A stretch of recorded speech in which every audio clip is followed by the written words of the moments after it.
Today I'm reviewing the Onkyo TX-RZ70 11.2-Channel AV receiver.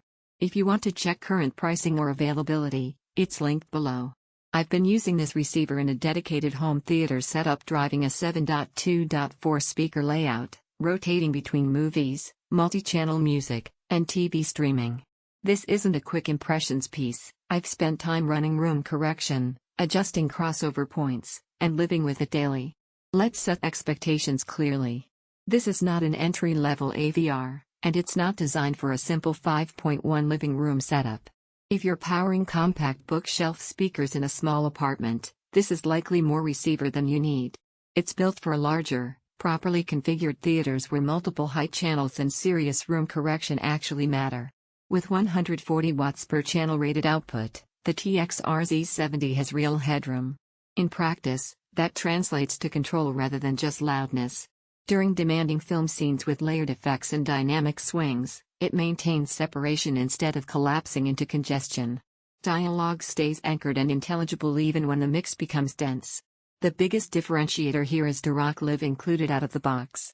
After calibration, the improvement in bass integration was noticeable. Low frequencies became tighter and more evenly distributed across seats. It doesn't exaggerate impact, it refines it. The soundstage also gains focus, especially in Atmos content where height transitions feel more coherent rather than loosely placed. THX certification isn't just branding in this case. At reference adjacent volumes, the receiver remains composed.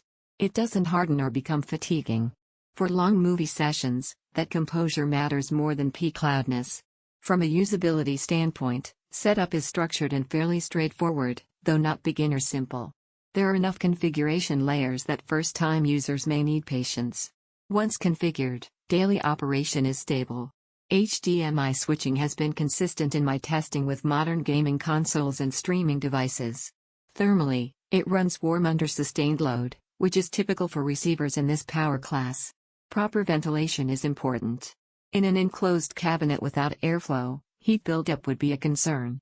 In an open rack, it behaves as expected. Build quality feels substantial. The chassis has weight, the binding posts are solid, and nothing feels flimsy.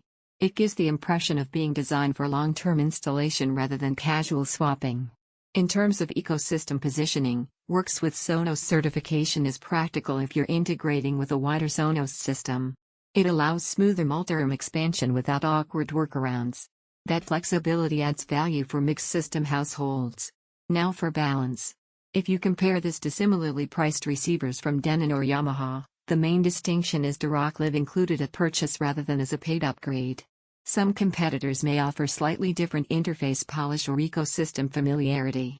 Performance differences tend to come down to room correction preference and system matching rather than raw capability.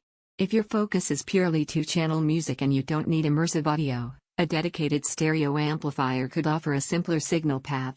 This receiver earns its place when you are building a full immersive theater. Who does this make sense for? Buyers building a 7.x.4 or 9.x.2 system. Home theater owners who value advanced room correction. People who want strong amplification without jumping into separate pre-pro and external amps. Users integrating Sonos into a theater space. If you're running a basic 5.1 setup in a small room, you can spend less and still achieve excellent results.